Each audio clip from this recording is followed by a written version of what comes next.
तो बहुत बहुत स्वागत है आप सभी का मेरे YouTube चैनल पर। राहु देव राशि परिवर्तन करने जा रहे हैं 17 मार्च 2022 को और 30 नवंबर 2023 के लगभग राहु देव मेष राशि में और केतु देव तुला राशि में रहेंगे। और 17 मार्च को राहु देव वृष राशि से मेष राशि में आ जाएंगे और केतु देव वृश्चिक राशि से तुला राशि में आ जाएंगे।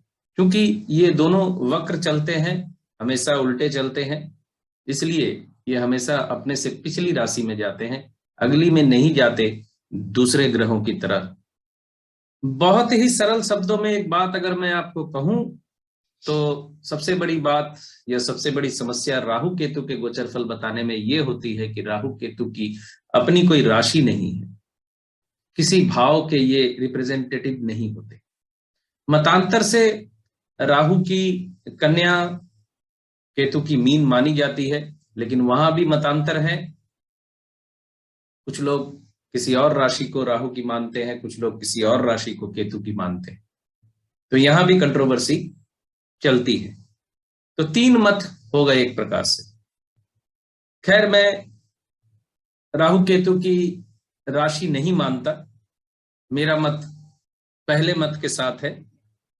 इसी वजह से राहु और केतु का गोचर फल डालना बड़ा कठिन होता है। राहु और केतु का गोचर फल बताना कठिन इसलिए भी होता है क्योंकि राहु और केतु एक साथ राशि परिवर्तन करते हैं और एक राशि में राहु का और केतु का दोनों का फल बताना होता है। और अमूमन राहु शुभ फलदायी होता है अगर राशि में, तो केतु अशुभ फलदायी हो जाता है। बहुत कम ऐसा होता है कि राहु भी शुभ फल दे और केतु देव भी शुभ फल दे। जैसे उदाहरण के तौर पे अगर मैं कहूं कि राहु द्वादश में होगा तो अशुभ फल करेगा और केतु छठे भाव में बैठ के शुभ फल करेंगे। तो राहु और केतु दोनों एक साथ जब राशि परिवर्तन कर रहे हैं तो राहु शुभ फल करेगा, केतु अशुभ फल करेगा, या राहु अशुभ फल करेगा और केतु शुभ फल करेगा, ये दोनों एक साथ ही करेंगे। तो सबसे यक्ष प्रश्न यही हो जाता है कि फिर इस गोचर फल में जातक को फल कौन सा मिलेगा, केतु का मिलेगा या राहु का मिलेगा या दोनों का मिलेगा। तो यहां मैं कहूंगा कि फल तो दोनों का मिलता है, लेकिन किसी एक का फल थोड़ा ज्यादा मिलता है। जो लोग मुझे सालों से फॉलो कर रहे हैं वो जानते हैं इस सूत्र को कि किसका फल ज्यादा मिलता है।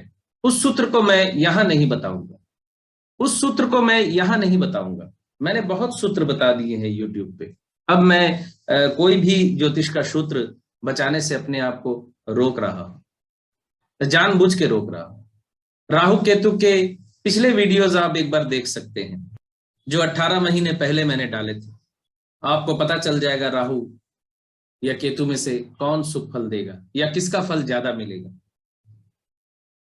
राहु को ज्योतिष में एक छाया ग्रह के रूप में जाना जाता है और राहु अपना शुभ तथा अशुभ फल बहुत तीव्रता से देता है।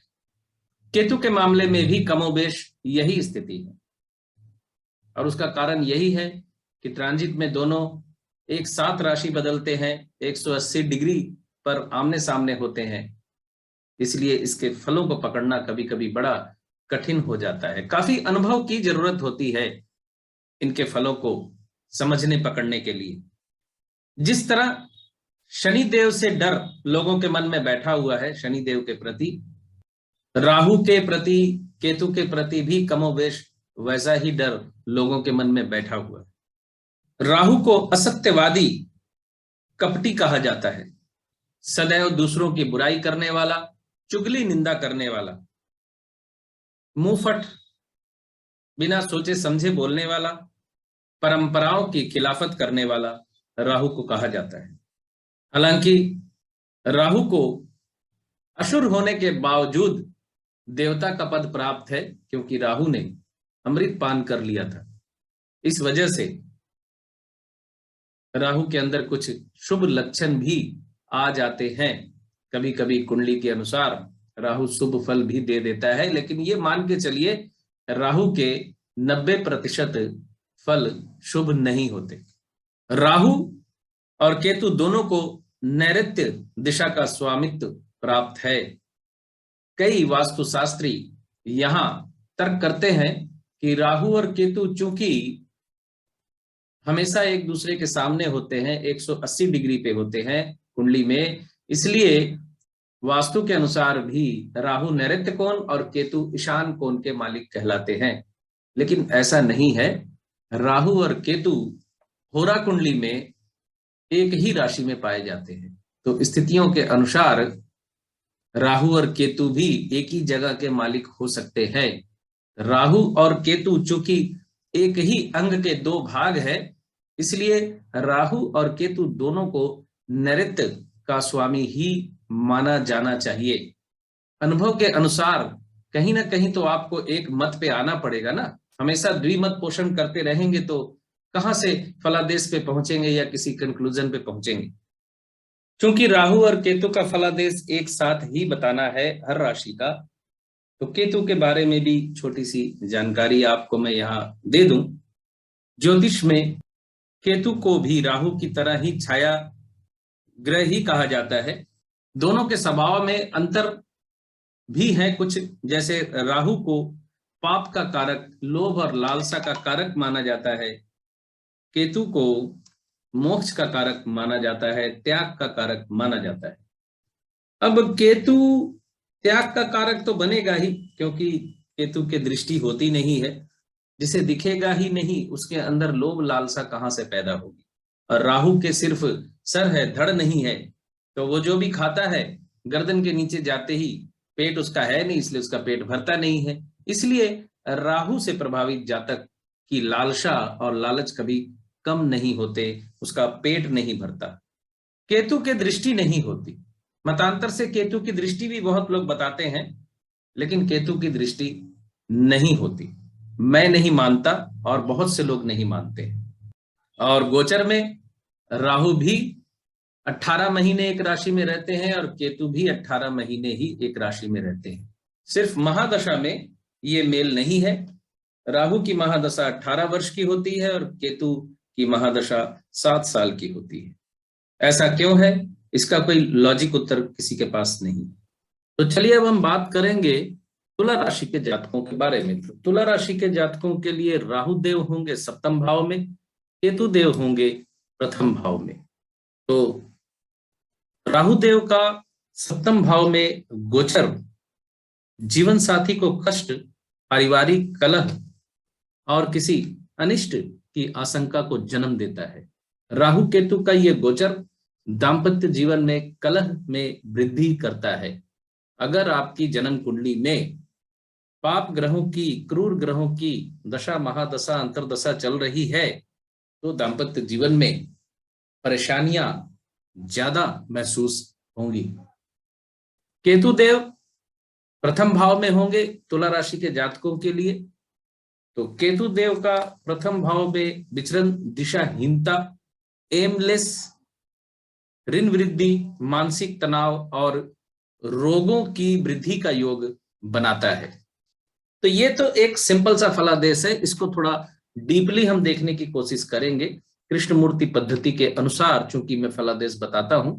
और साथ ही ये बता दूं कि ये चंद्र राशि के तहत आपको मैं ये गोचर बतलाता हूं।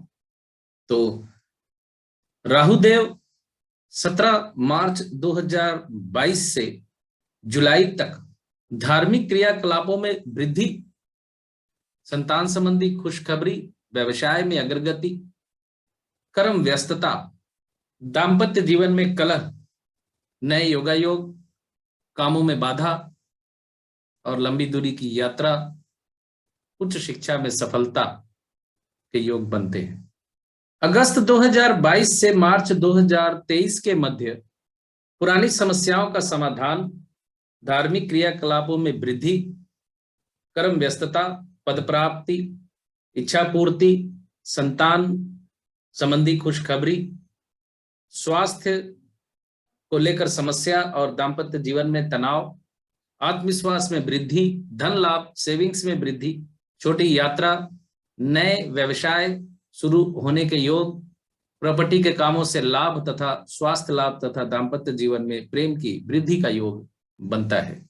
अप्रैल 2023 से नवंबर 2023 के मध्य दिशाहीनता, दाम्पत्य जीवन में तनाव में वृद्धि, जीवन साथी के स्वास्थ्य को लेकर संशय, कष्ट में वृद्धि के योग बनते हैं।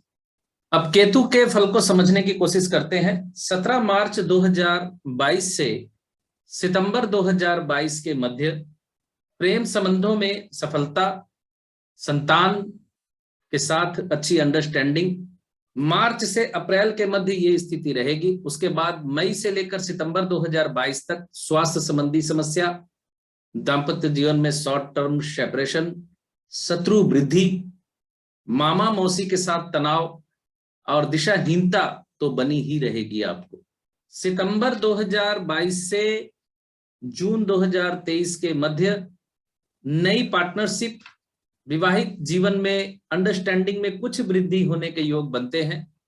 व्यवसाय में आप रिस्क लेने की कोशिश करेंगे, जो कि बड़ी सावधानी से आपको लेना चाहिए।